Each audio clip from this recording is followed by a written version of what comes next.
Bueno, Bueno, ya estamos grabando. Las dudas las vemos al final y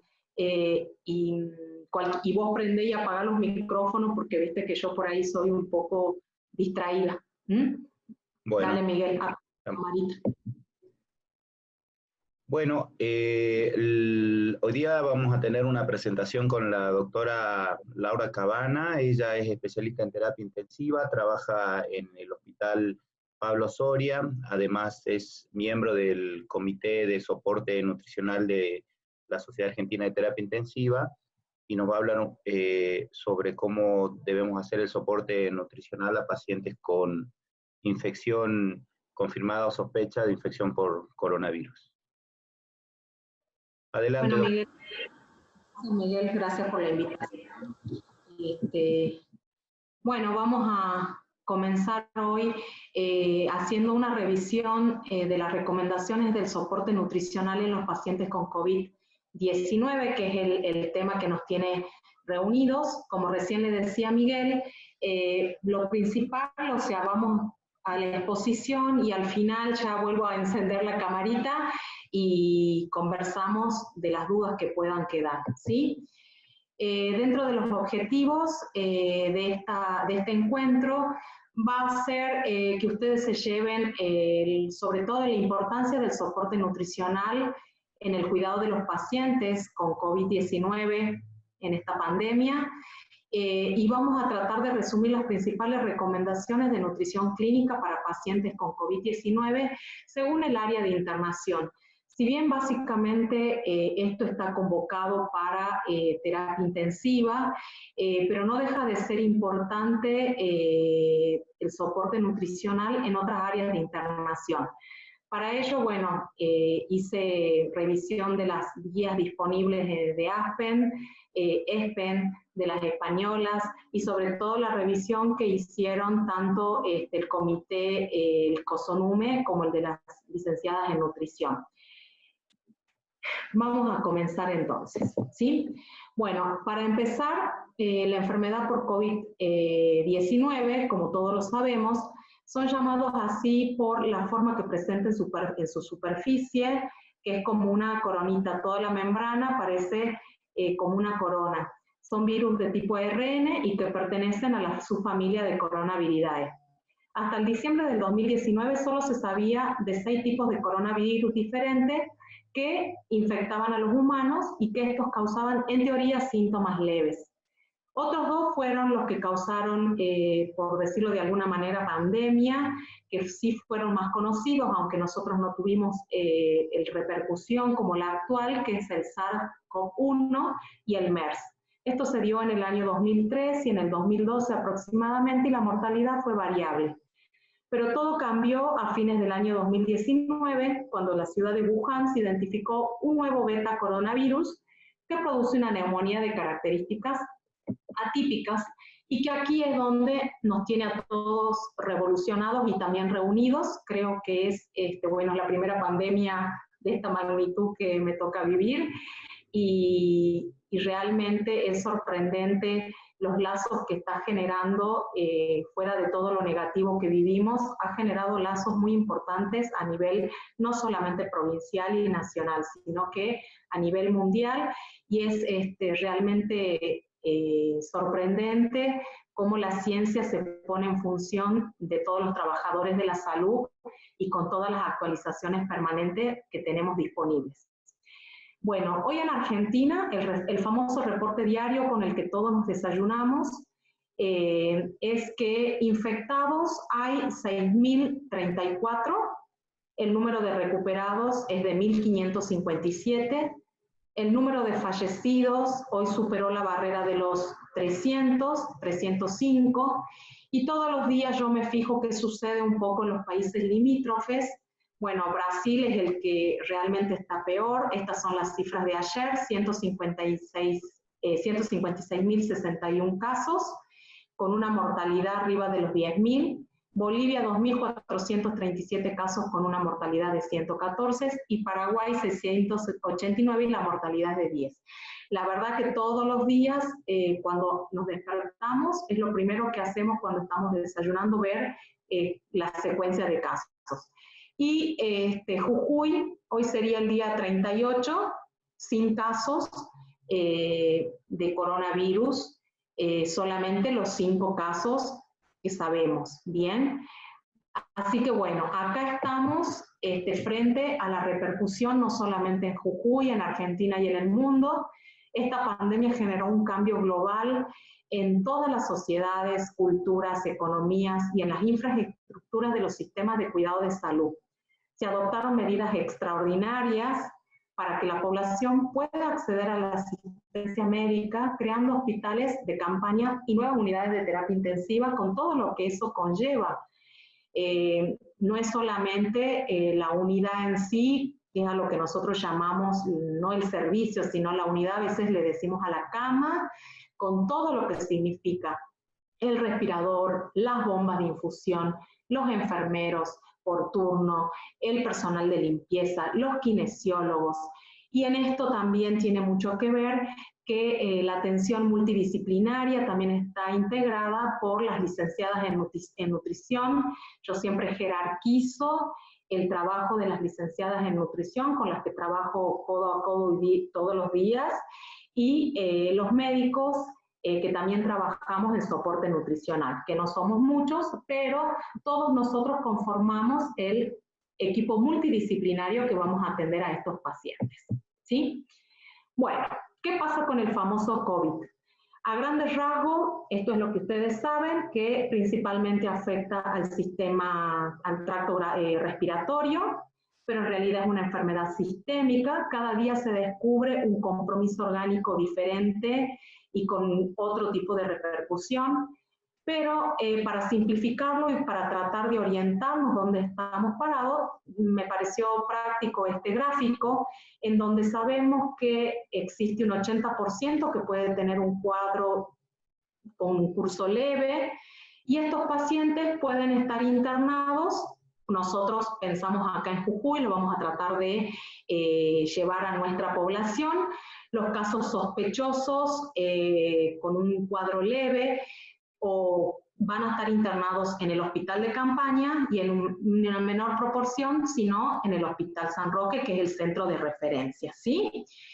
15% de los casos que pueden tener compromiso pulmonar, que esta puede cursar con o sin hipoxemia, dependiendo la repercusión. Estos casos ya son los pacientes que necesitan algún apoyo de oxigenoterapia, y estos pacientes sí o sí van a estar internados en un hospital de referencia como primera elección. Y el 5% restante son los pacientes que pueden cursar la insuficiencia respiratoria aguda con el síndrome de distrés respiratorio y la falla multiorgánica. Y lógicamente que este paciente es el que tiene que estar internado en terapia intensiva, ¿sí?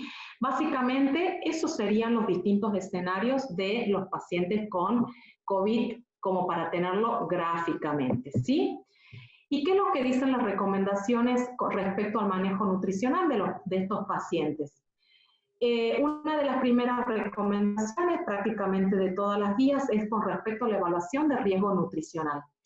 En todos los pacientes que se internan, por diferentes patologías, siempre se debe tratar de realizar alguna herramienta o algún score para identificar a aquellos pacientes que se encuentran en riesgo nutricional. Bueno, estos pacientes no son la excepción, ¿sí? Y justamente se realiza para poder priorizar a aquellos pacientes que están en riesgo, para poder identificarlos, sobre todo a los pacientes adultos mayores y a aquellos pacientes que tienen patologías crónicas preexistentes, o sea, las comorbilidades, que a su vez, a medida que si se suman las comorbilidades, mayor gravedad puede tener el paciente, y en estas comorbilidades también están incluidos los pacientes con obesidad.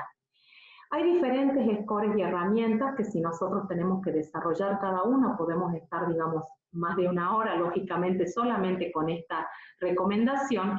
Debe ser acorde a la institución, debe ser elegida de acuerdo a la institución y también de acuerdo al grado de expertise, digamos, del grupo que encabeza y guía el equipo de soporte, ¿sí? Lo que las guías recomiendan sería la NRS 2002 y también en terapia intensiva el Nutri-Score. Pero básicamente para aquellas personas que no tengan el entrenamiento, por ejemplo, gente que pueda estar en el hospital de campaña, sería de mucha importancia que se puedan detectar aquellas personas que han tenido variación en el peso y en la ingesta.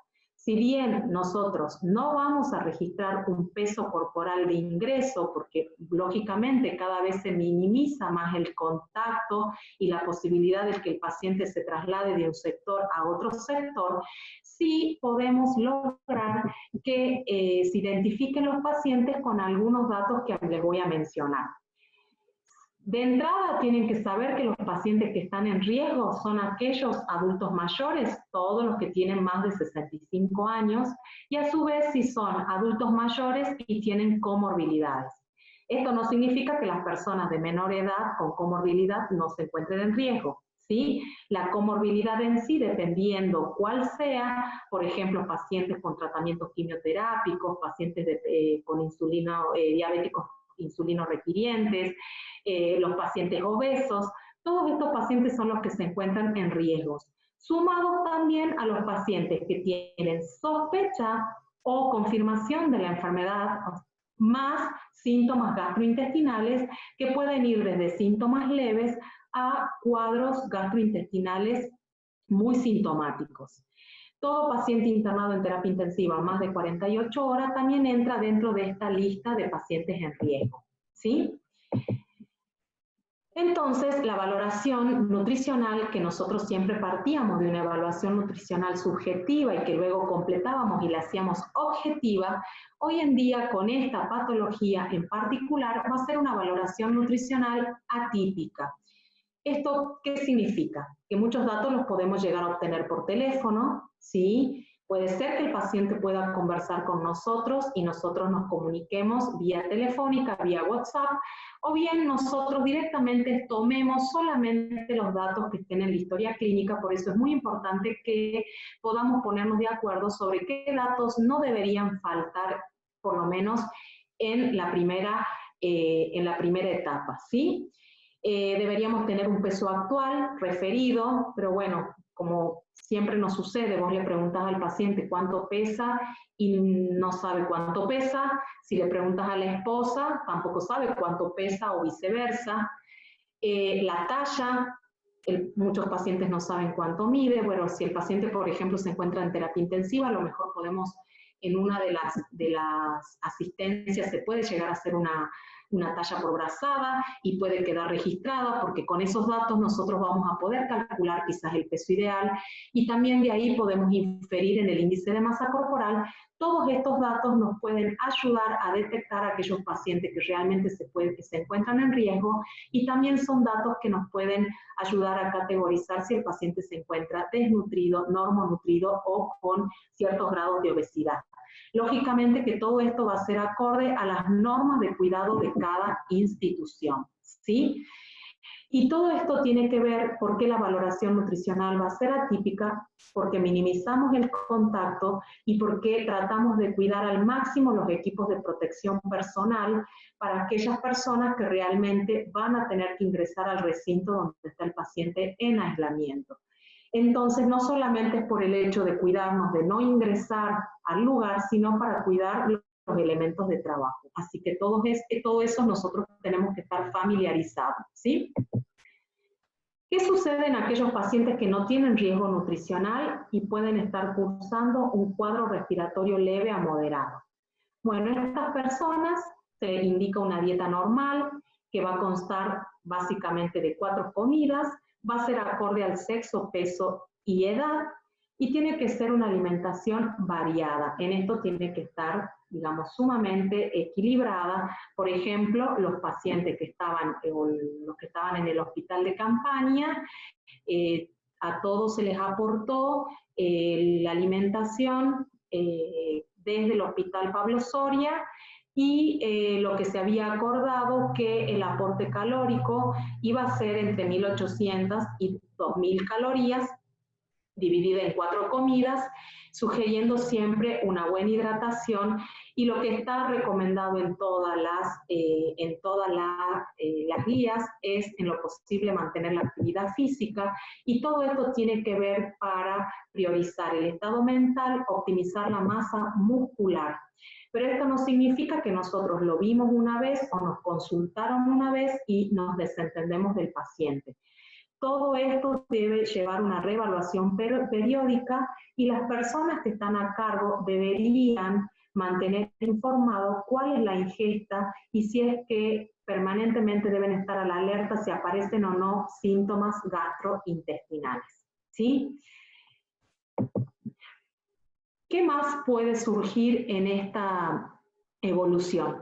Puede ser que algunos pacientes puedan ser sospechosos y positivos, o bien positivos, y que de entrada se detecten que son pacientes con algún riesgo nutricional. Bueno, ese paciente no podemos no hacerle el seguimiento diario indirecto. Todos los días deberíamos saber y hacerse el conteo calórico.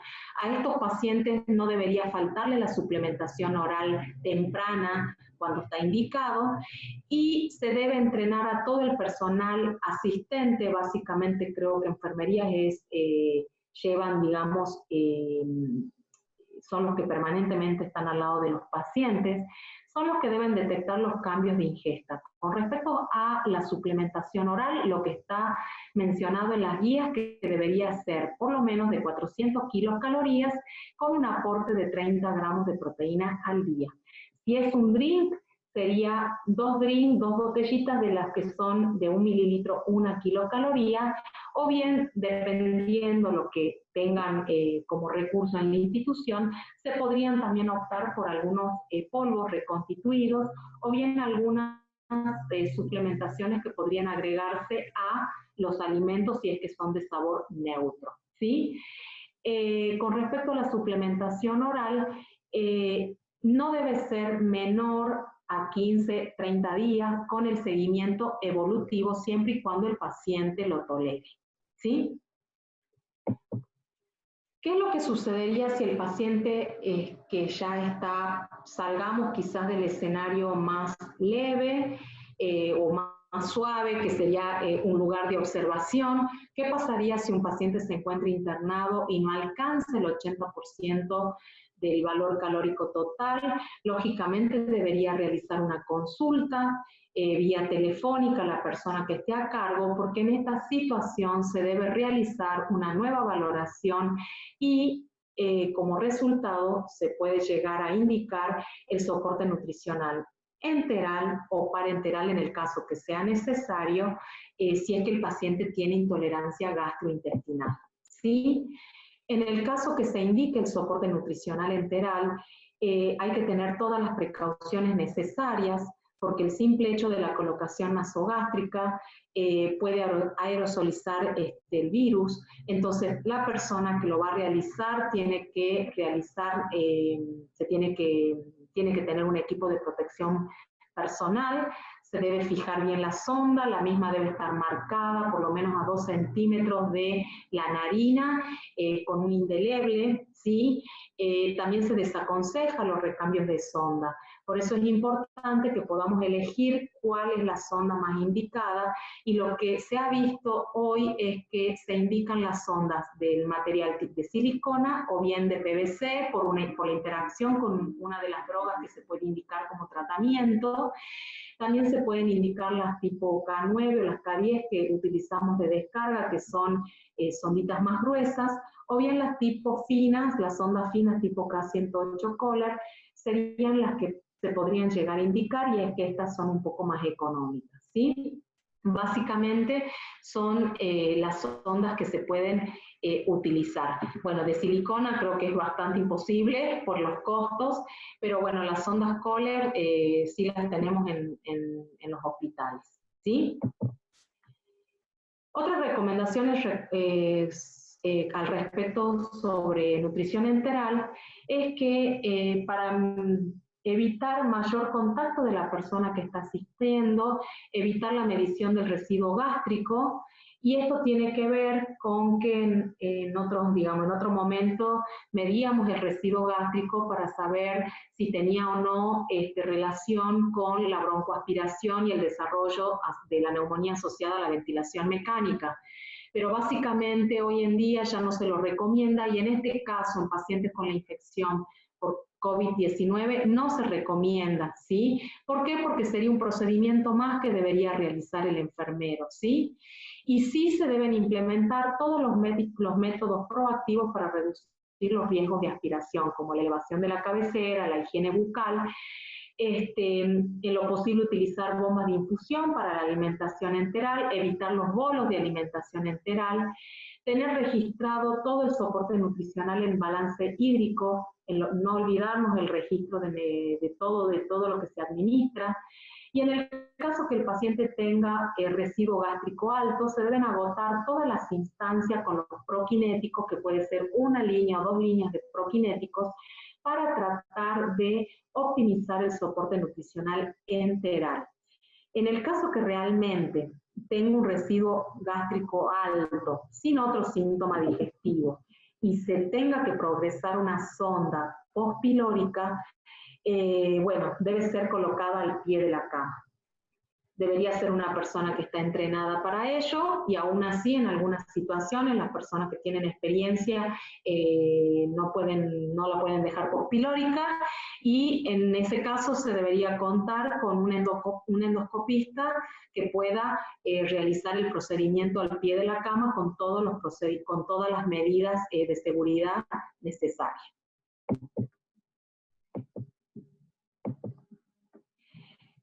No me quiero olvidar de decirles que todos estos son lineamientos, pero que el curso de la enfermedad aguda puede diferir de paciente a paciente. Entonces no nos debemos olvidar el enfoque individual, ¿sí? Bueno, ahora llegamos a aquellos pacientes que están en terapia intensiva. Bueno, los pacientes en terapia intensiva, lo que recomiendan las guías y con respecto a los pacientes con COVID es que la nutrición enteral debería iniciarse precozmente, dentro de las 24 a 36 horas, o sea, entre las 24 y las 48 horas. El acceso de elección es el nasogástrico, sobre todo, bueno, si el paciente se encuentra en asistencia respiratoria, es lógicamente que es el acceso de elección. En esta población el objetivo calórico no va a diferir del resto de la población de los pacientes críticos, y la indicación de suplementación de vitaminas y minerales se hará según la disponibilidad de cada institución. Lo que está descrito es que determinadas hipovitaminosis pueden tener un efecto negativo, digamos, a nivel de el sistema inmunológico, como la suplementación de las mismas pueden ser favorables, como por ejemplo la vitamina D, la vitamina A, algunos antioxidantes también pueden tener efectos muy benéficos, pero todo esto va a depender de la disponibilidad de la institución, y la verdad que creo que en el lugar donde nosotros nos manejamos, yo me inclinaría más a que tengamos fórmulas determinadas, porque sé que no vamos a contar con la suplementación de vitaminas y minerales. Así que esto está en todas las guías disponibles y también lo podemos llegar a conversar, ¿sí? Los pacientes que no se encuentran ventilados, ¿qué es lo que podemos tener en terapia intensiva? Un paciente que necesite oxigenoterapia, ya sea de alto o de bajo flujo, y que en este caso lo que nosotros vamos a tener que hacer es definir el objetivo calórico y proteico, ver si realmente la opción va a ser la alimentación oral, o bien si puede llegar a necesitar la suplementación oral, y en algunos casos, en los menos quizás tengamos que plantearnos la nutrición parenteral periférica complementaria si sería necesario. En esta lista de pacientes que están previos a la intubación y a la asistencia ventilatoria mecánica, también están descritos los pacientes con ventilación no invasiva. Si bien esto está muy discutido, está presente en las guías, está descrito, pero lamentablemente genera el hecho de la ventilación no invasiva, genera muchos síntomas gastrointestinales, dependiendo del tiempo que se pueda indicar esta terapéutica. La verdad que se está tratando de evitar esta práctica por la aerosolización del virus y lo que esto, digamos, la repercusión que puede tener en el personal de salud. Así que por eso no puse la ventilación mecánica no invasiva, ¿sí? Una de las preguntas que se hacen muchas de las guías, si bien son guías son guías anteriores, si se debería retrasar el inicio del soporte nutricional enteral en los pacientes que tienen o que están recibiendo vasopresores o inotrópicos. Yo creo que esto hoy en día no quedan dudas, que inestabilidad hemodinámica no es solamente requerir drogas vasopresoras. La indicación del soporte nutricional enteral precoz es al finalizar la fase de reanimación, y cuando uno indica iniciar soporte nutricional enteral, no significa que vamos a indicar grandes volúmenes de alimentación enteral. Muchas veces el objetivo es trófico, que lo que significa es que vamos a administrar pequeños volúmenes con el objetivo de preservar ese intestino. Y la incidencia reportada de necrosis intestinal no oclusiva como complicación de este tratamiento es muy bajita, es de 0,3 al 1%. ¿Sí? La alimentación enteral, indicado de esta manera con finalidad trófica, mejora el flujo sanguíneo. Ya saben que las drogas vasopresoras actúan a nivel de la circulación intestinal, provocando una gran vasoconstricción. Entonces, bueno, nosotros lo que tratamos es revertir esa vasoconstricción para evitar la translocación bacteriana y a futuro, digamos, las infecciones que aparecen después de la primera, segunda semana en terapia intensiva de los pacientes, ¿sí? La perfusión se puede evaluar indirectamente por la medición del lactato sérico. A mayor lactato, mayor metabolismo anaeróbico, ¿bien? Entonces, tenemos que no solamente hacer la evaluación clínica completa del paciente, sino también tenemos que analizar algunos laboratorios. Pero sí es importante ver cuál es la tendencia en las últimas 6 a 12 horas con respecto a la oxigenación y la perfusión, ¿sí? ¿Cuándo no alimentarían entonces? Aquellos pacientes que realmente están chocados, si bien estos son los parámetros de referencia que siempre se menciona, están menor a 60, cuando está con una hipoxemia severa, cuando la FiO2 es mayor a 60, pero mayor a 60, digamos, y a cada rato estamos aumentando la necesidad de oxígeno, básicamente cuando el paciente no está completamente resucitado. Bien, esta diapo se las pongo como para tener algún parámetro de dónde partir, pero cada caso debe ser analizado, ¿sí?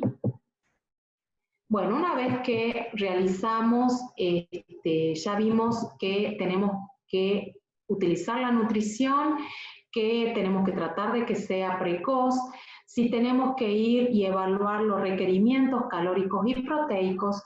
Lamentablemente no contamos con la calorimetría indirecta, tampoco contamos con los respiradores necesarios para aplicar algunas fórmulas de acuerdo a la CO2 que pueden ser muy útiles.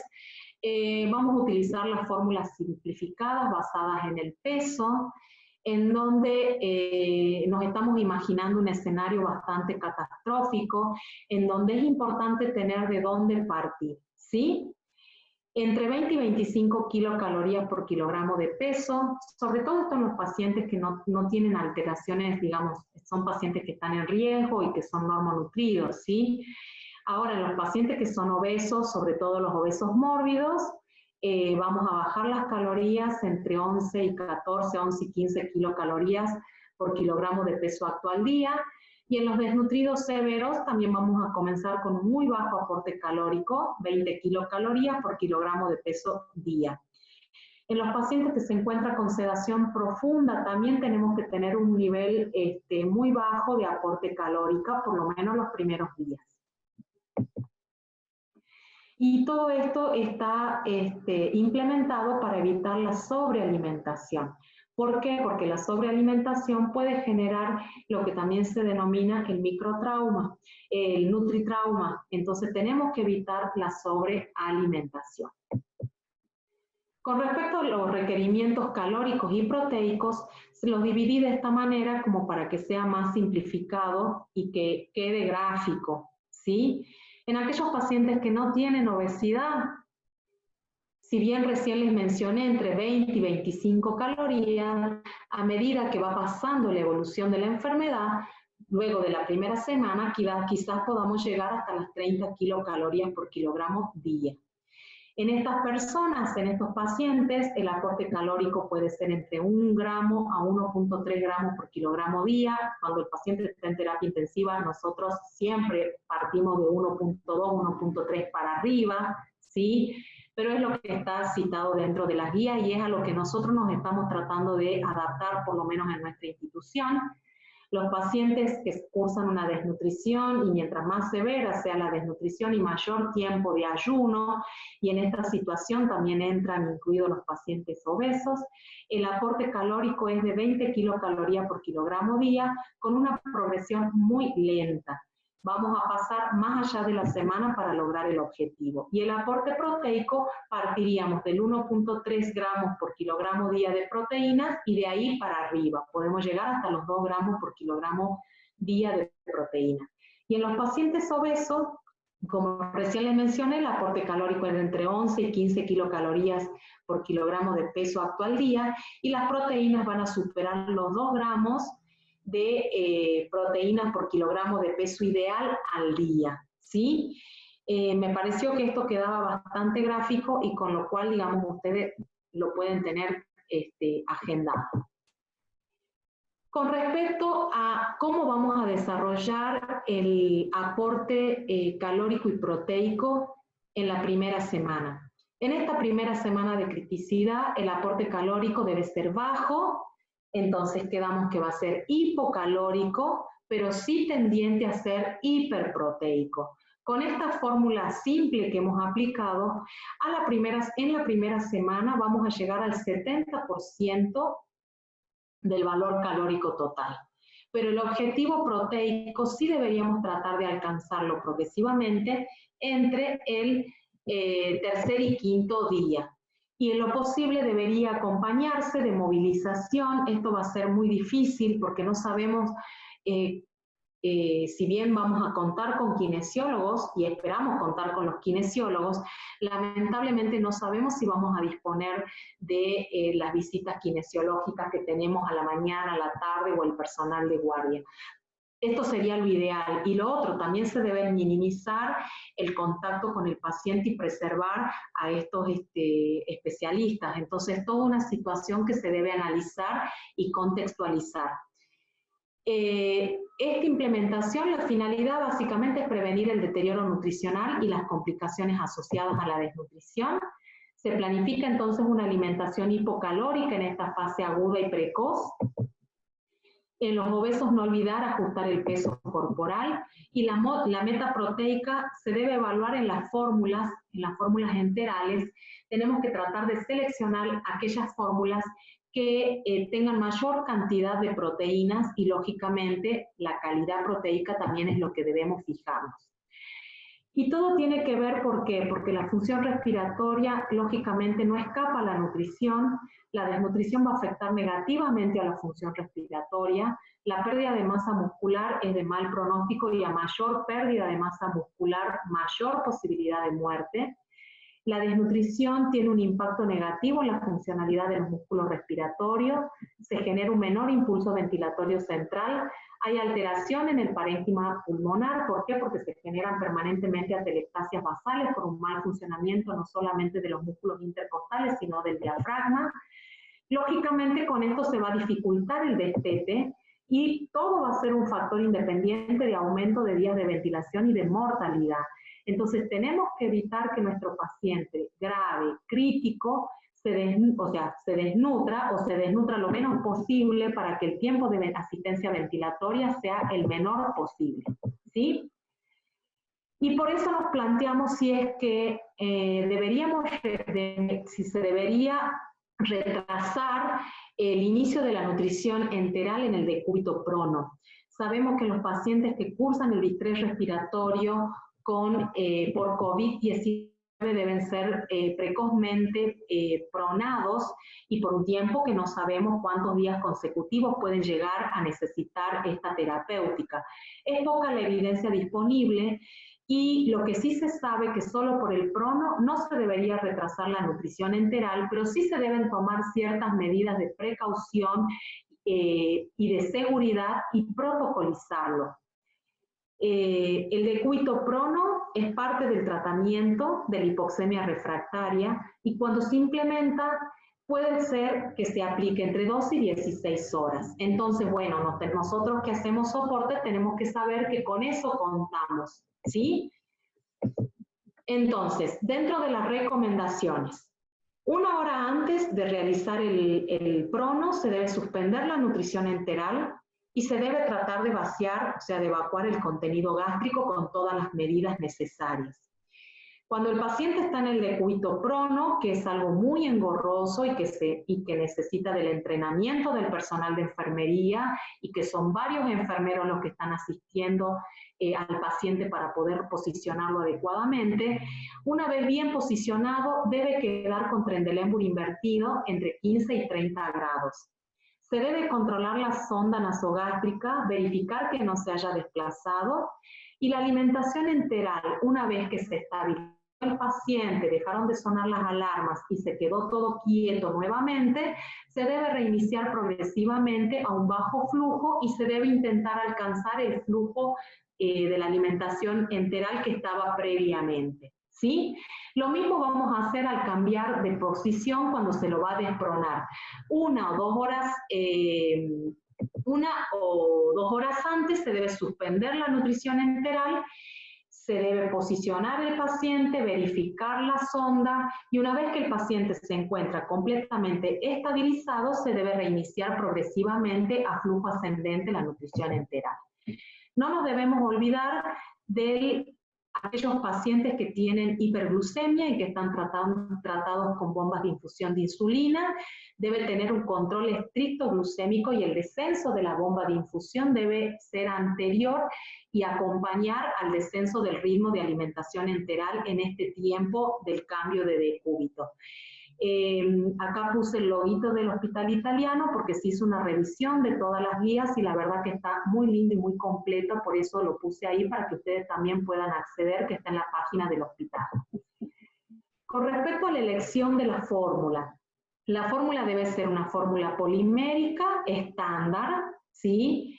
Isosmótica e hiperproteica. En determinadas situaciones vamos a necesitar fórmulas concentradas, sobre todo en aquellos pacientes que se necesitan restricción hídrica y en aquellos pacientes que necesitamos alto aporte proteico, también nos tenemos que plantear en la selección de la fórmula. Las fórmulas peptídicas, que son aquellas que ya se encuentran hidrolizadas, solamente van a quedar indicadas para aquellos pacientes que tienen intolerancia gastrointestinal demostrada o que nosotros a lo mejor tuvimos que arrancar con nutrición parenteral, por dar un ejemplo, y que progresivamente iniciaríamos con nutrición enteral, ¿sí? No sería una fórmula de elección inicial.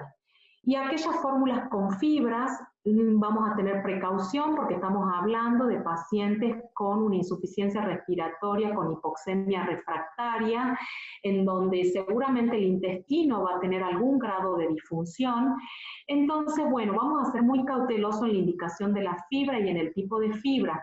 Probablemente la podamos indicar ya cuando hemos probado una fórmula sin fibra, polimérica sin fibra, y que el paciente lo tolere, y quizás ahí podamos hacer el cambio, porque la fibra mejora la microbiota, y como sabemos, las infecciones virales pueden afectar la microbiota intestinal.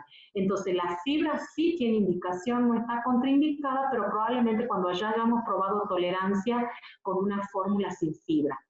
Dentro de los ejemplos puse los nombres comerciales, puede ser el Protisón, el Suportán, y bueno, las que tienen mayor cantidad de proteína por litro son las fórmulas actuales, que tienen hasta 50 gramos, que serían el Protein Intensive o bien el Fresubin Intensive.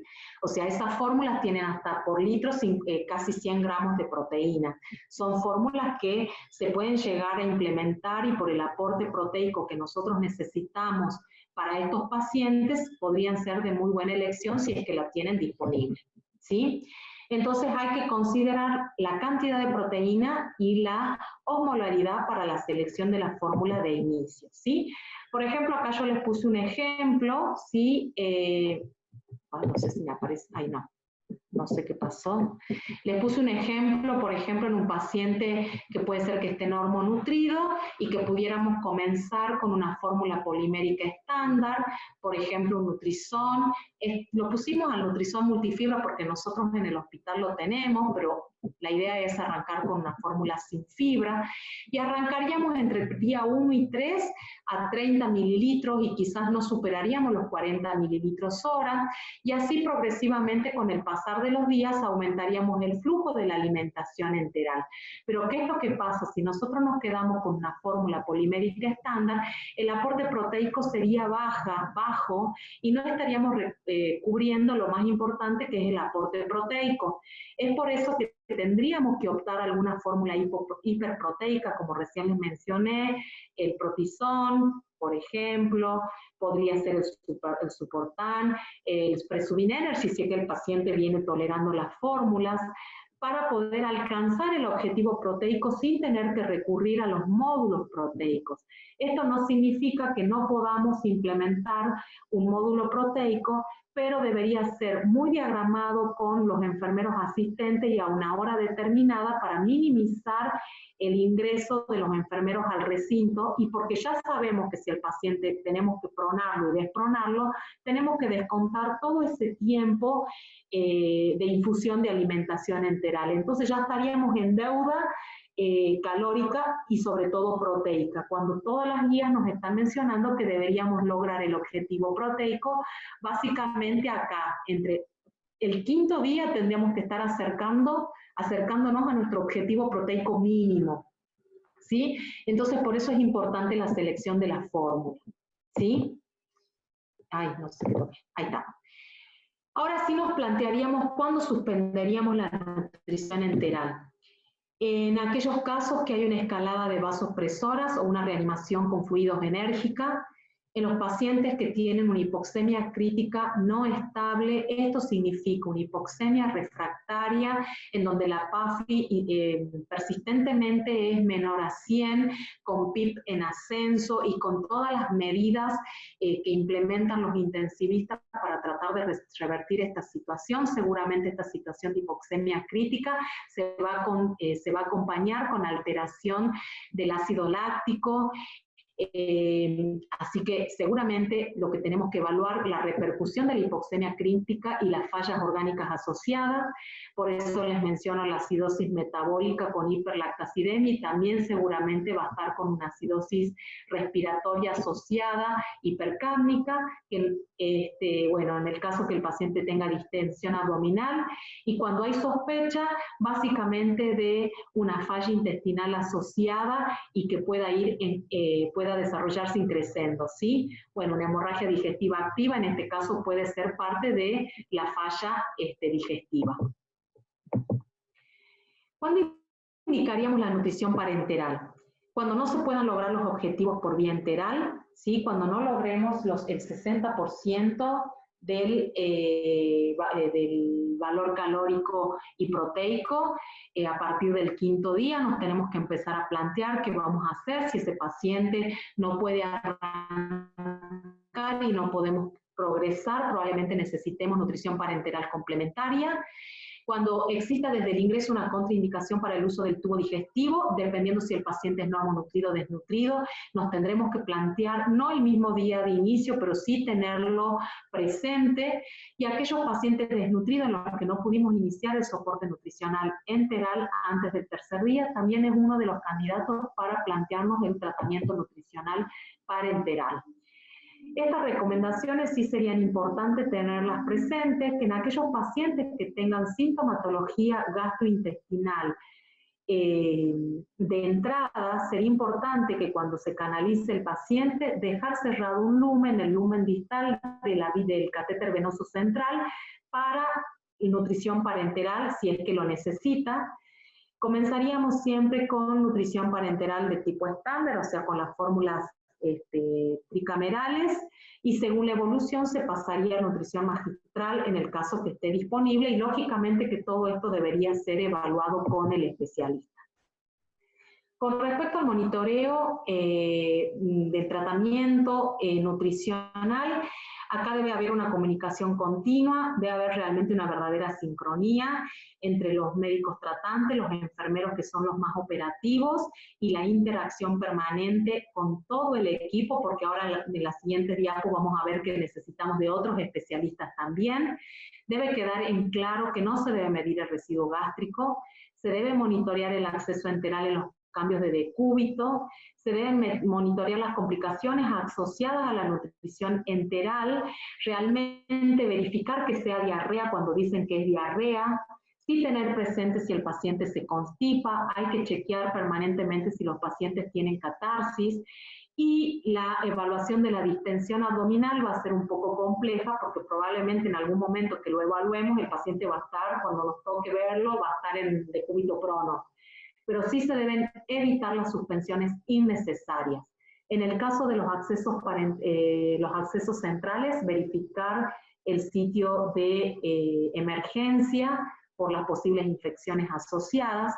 Y lo que tiene que ver específicamente con el monitoreo de laboratorio, nosotros no vamos a pedir nada extra, más que los iones, que serían muy importantes, el fósforo, el potasio, el magnesio, sobre todo los primeros días de nutrición en los pacientes desnutridos severos y en los obesos, que pueden estar también desnutridos. ¿Por qué? Por el riesgo de desarrollar el síndrome de realimentación, sobre todo en las primeras 48-72 horas.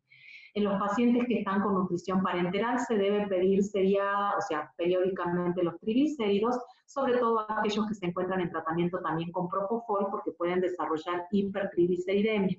Entonces tenemos que realizar el dosaje de los triglicéridos. Con respecto a los pacientes que sortearon el distrés respiratorio y están sorteando la terapia intensiva, es muy importante los cuidados post-extubación. Es un momento de mucha vigilancia nutricional. Se debe tener presente que hay una elevada incidencia de disfagia en los pacientes post-extubación. Todos los pacientes que están intubados más de 48 horas pueden tener cierto grado de disfagia, y esta disfagia está presente sobre todo en los pacientes adultos mayores y puede extenderse más de 20-21 días dependiendo el tiempo de asistencia respiratoria, ¿sí? En estos pacientes se debe planificar la evaluación clínica en lo posible, si tienen disponible a las fonoaudiólogas que hacen la parte de rehabilitación, y si no, deberíamos trabajar con el kinesiólogo permanentemente, y según la evolución se podrán adaptar las consistencias, las texturas modificadas, y si es necesario recurrir a la suplementación oral dependiendo del tiempo de evolución. Otro punto a no olvidarse es la debilidad adquirida en la terapia intensiva, y es por eso que no se debe retirar inmediatamente la sonda nasogástrica de alimentación, porque suspenderíamos abruptamente el aporte calórico proteico, y nunca se deben iniciar líquidos por boca si no tiene las evaluaciones correspondientes, ¿sí? Así que esto es muy importante tenerlo presente, que son pacientes que están con disfagia y con la debilidad adquirida, entonces nosotros no podemos pretender tener un aporte calórico, no sé, 1500, 1800 calorías, de la noche a la mañana queda sin nada. Son pacientes que pasan a otra etapa, una etapa de rehabilitación, en donde se van a readecuar los aportes calóricos y proteicos, y en donde la indicación de la retirada de la sonda va a ser también una decisión multidisciplinaria. Bueno, acá les voy dejando, para ir cerrando, algunas estrategias en el soporte nutricional. Básicamente reconocer que estamos en una situación de pandemia con el gran impacto personal y profesional. Se deben elaborar estrategias de trabajo posible y adaptado a cada institución, con manejos en conjunto, en equipo, creando paquetes, limitando la exposición de todo el personal. Si yo me cuido, estoy cuidando a mi compañero, y viceversa. O sea, no porque yo no ingrese al recinto de aislamiento, puedo decir que quizás el enfermero entre 5 veces. No, tenemos que adaptar y optimizar el tiempo de trabajo cuando está la persona en contacto y con la vestimenta adecuada. Se deben elaborar las vías adecuadas de comunicación con los especialistas cuando se los necesita. Se debe conocer todos los recursos y familiarizarse con los mismos, por ejemplo, con las bombas de infusión, con qué fórmulas de alimentación enteral tengo. Si tengo 5 bombas, esas 5 bombas van a ser para los pacientes que están en terapia intensiva, y dentro de los de terapia a los que están en asistencia respiratoria, por darles un ejemplo. Si tengo fórmulas listas para usar y polvos para reconstituir, bueno, las fórmulas listas para usar van a ser para los pacientes de terapia, por ejemplo, ¿sí? Hay que tener presente que el soporte nutricional es en todo el tiempo de observación y de internación del paciente, incluso en el paciente que está con sospecha de COVID-19. Bueno, minimizar los ingresos, reconocer las complicaciones asociadas al soporte nutricional, tanto enteral como parenteral, evitar las suspensiones y los retiros anticipados en el tratamiento nutricional. Bueno, para cerrar, una adecuada nutrición es un componente fundamental en estos pacientes, como en todos los pacientes que ingresan al hospital y no solamente a la terapia intensiva. Que no nos pidan la consulta cuando no pueden destetarlo al paciente, cuando en realidad nosotros tenemos que formar parte de la terapéutica desde el primer momento, y aunque no se indique en ese momento el soporte nutricional, pero sabemos que apenas el paciente esté estable se debe indicar.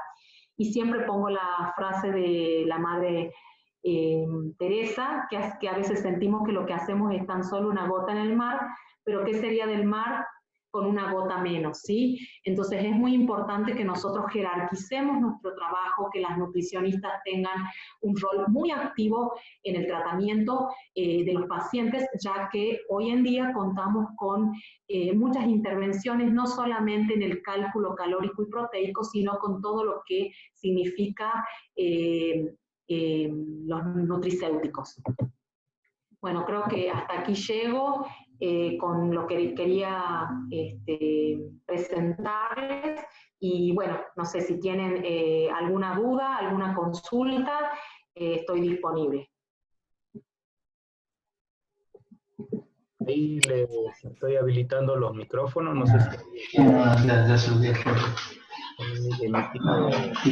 hacer un comentario o una consulta. Sí. Bueno. No escucho nada, a ver qué dicen. No, estaban hablando, me parece, de otra cosa. Bien, bueno. No, o sea, parece que le abrimos el micrófono y estaban... Ahí se los... Sí, hay un consultorio encima. No sé quién habla ahí. Ahí está Lale. Hola, Ale. ¿Qué haces? Hola, recién me puedo conectar, así que... No importa. Bueno, en realidad, básicamente es transmitir la inquietud de que si viene esta situación de pandemia, de emergencia, nos ha puesto a todos en alerta en que realmente tenemos que trabajar de una manera diferente. Yo rescato, creo, Miguel, lo que te dije, creo que antes de que nos conectemos, Lo importante es que hoy en día la ciencia está disponible para todos. Tenemos actualizaciones permanentes con, no sé, con las referentes nacionales, mundiales, y que nosotros lo que tenemos que lograr es hacer la adaptación local.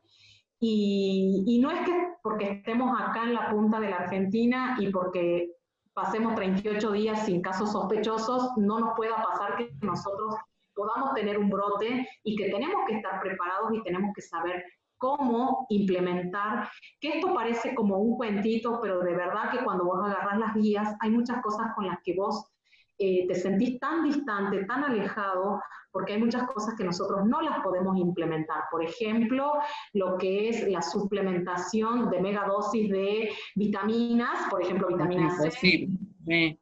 Imposible.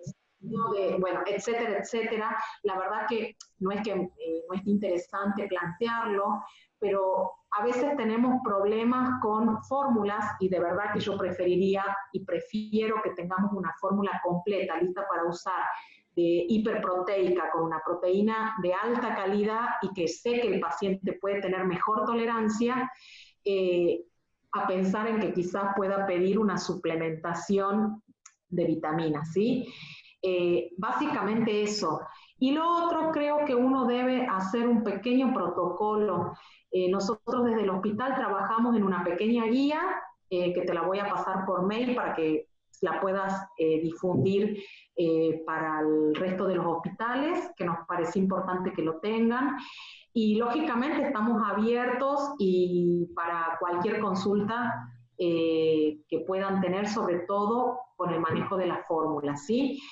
A mí me parece muy importante que las nutricionistas puedan trabajar también con las nutricionistas del hospital, que tienen muchísima experiencia, y puedan plantear qué dificultades tienen, justamente para no llegar al momento en que pueda haber un caos y que estemos sin una organización definida. Sí, estaría buenísimo tener esas pautas, pero hay muchas realidades, como decíamos al principio de la charla, y en cada institución es diferente. Ahí, a mí por ahí me cuesta un poco ver qué es lo que puede llegar a pasar, porque el hospital, por no irnos muy lejos, el Hospital San Roque se transformó prácticamente en una institución diferente, y si se llegan a ocupar su capacidad, la capacidad para la que está destinada, y tiene que montar todo prácticamente un nuevo servicio de soporte nutricional, ¿cuán bien podemos llegar a hacer las cosas? Es lo que me preocupa. Ellos no hace mucho que empezaron a utilizar las bombas para hacer infusión de fórmulas listas para colgar, y así en otras instituciones también pasa lo mismo. En San Pedro tenían, como le dije, 4 bombas, en el Oscar Orías creo que no tienen ninguna, y entonces sobre que va a llegar la pandemia con una cantidad de casos que puede llegar a superarnos, encima tener que innovar sobre esto, y una institución que antes no usaba bomba, ahora tener que usarlas, aprender a manejarlas, saber todo eso, va a ser un poco complejo. Le hago una consulta, Doc. En el Hospital San Roque, en el caso... Sí. Hola, no te escuché, Miguel. Hola, ¿me escucha? ¿Ahí? Sí. Le preguntaba, en el caso de que supere la capacidad de las cantidades de bombas que tengamos, y si tenemos pacientes pronados, cosa que esperemos que no suceda, y no tengamos bombas, ¿será posible hacer la alimentación? Mira, te digo que lo veo muy difícil pronar sin bomba de infusión. Ya es un desafío realizar la pronación de los pacientes y seguir alimentándolos. Te digo que hemos tenido casos en donde quizás todavía no teníamos todo implementado, lo de las precauciones, hemos tenido algunas dificultades bastante serias con la implementación. Sin bomba de infusión lo veo totalmente difícil. Difícil. En esos pacientes creo que son los seleccionados a los que no le puede faltar la bomba de infusión, ¿sí? Y una fórmula que se adapte, sobre todo por el tiempo que vos vas a disminuir para poder pasar la alimentación enteral. Y probablemente en estos pacientes, si es un paciente desnutrido, si es un paciente obeso, tengas que recurrir a hacer un tratamiento nutricional mixto, en pos de lograr el objetivo, sobre todo el objetivo proteico, ¿sí? Ya hemos hablado de que uno busca una alimentación, pero si no, no logramos nunca el objetivo proteico. El decúbito próneo sin bomba yo lo veo como demasiado complicado. Incluso, escuché, no recuerdo quién era la persona que lo mencionó, que en algunos lugares tienen bombas de infusión con unos sets muy largos, y la bomba de infusión está fuera del recinto del paciente para poder ir haciendo los cambios de subir y bajar las infusiones hasta que el personal ingresa para despronarlo, por ejemplo. Bueno, son recursos que tienen en otros lugares de referencia, que bueno, nosotros no contamos con eso, pero sí, bueno, por lo menos en mi hospital sí contamos con bomba de infusión para todas las camas y probablemente podemos lograr hasta 30 pacientes, pero si se habilita el sector de terapia intensiva de 30 camas más, estamos en problemas, ¿me entendés? ¿Por qué? Porque nosotros, por ejemplo, hoy tenemos prácticamente la tasa de ocupación del 90% y nuestros pacientes son todos ventilados. Entonces es difícil que nosotros implementemos en la terapia alimentación enteral sin bomba de infusión. Así que sé que había un pedido de, ¿cómo se llama? Un pedido de provisión para insumos de Brown.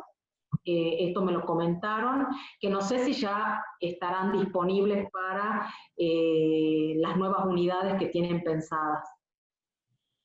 Así que bueno, no sé, estamos en problemas. Habría que checarlo esto con la gente del San Roque a ver cómo están yendo con todo eso. Por suerte no nos agarró esto de que hace 2 meses veníamos como todos un poco asustados y viendo el momento en el que lleguen los casos. Por suerte no sucedió eso y algo de tiempo nos dio para prepararnos. De hecho, estas charlas, estas presentaciones para capacitar al personal yo creo que van a aportar mucho para que estemos mejor preparados. Doc, le hago otra pregunta más.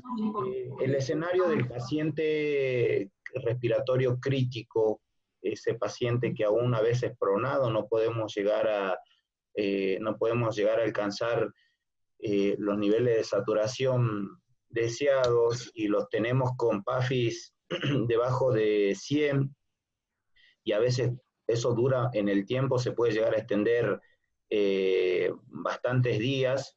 En esos pacientes ni siquiera se puede intentar alimentación trófica. Y dependiendo cómo esté el paciente y la estabilidad, ¿sí? Básicamente, o sea, en qué pacientes no, es lo que yo te decía, en esos críticos en que la hipoxemia tiene mucha repercusión sistémica con una acidosis láctica, o sea, con ácido láctico en ascenso y con claros signos de hipoperfusión, bueno, esos pacientes no intentan alimentación trófica. Pero el paciente, si logras estabilizarlo, apenas el paciente esté estable, vos tratás de iniciar para minimizar la falla intestinal. Porque sabes que una vez que si supera esta parte de la hipoxia crítica, vos sabés que falla intestinal va a tener y posterior a eso, si no tenía falla multiorgánica, que difícilmente sea, la falla se va a amplificar. Entonces la idea de la nutrición trófica es para minimizar la falla multiorgánica futura, ¿sí? Así que apenas el paciente pueda, se ve analizándolo permanentemente, por eso también en una parte les dije, todo esto es individualizado. A veces vos ves un laboratorio y tiene una hipoxemia crítica, pero resulta que el paciente tenía algo respiratorio previo, entonces vas a ser como un poco más permisivo para la hipoxemia, ¿me entendés? Entonces no tiene tanta repercusión en el resto del paciente y en el laboratorio. Entonces tenés que analizar en conjunto y en el momento que el paciente se puede despronar, tenés que tener algo de semiología abdominal también. Pero hay que intentarlo. Yo creo que apenas el paciente pueda y el intensivista lo tiene que tener presente de que la nutrición trófica es una herramienta protectora no solo del intestino, sino que tratás de minimizar las fallas futuras. Bueno, no sé si alguien, muchas gracias, Doc, no sé si alguien quiere hacer alguna consulta, puede levantar la mano, o si no, yo les voy a prender un momento los micrófonos a todos, Bueno, y si alguien quiere opinar o hacer un aporte o consulta. bueno, de todas maneras esto queda disponible, Miguel, y lo otro que queda disponible vos después repartís por mail las guías, digamos, todos los pasos que hemos armado por lo menos para nuestro hospital. ¿Sí?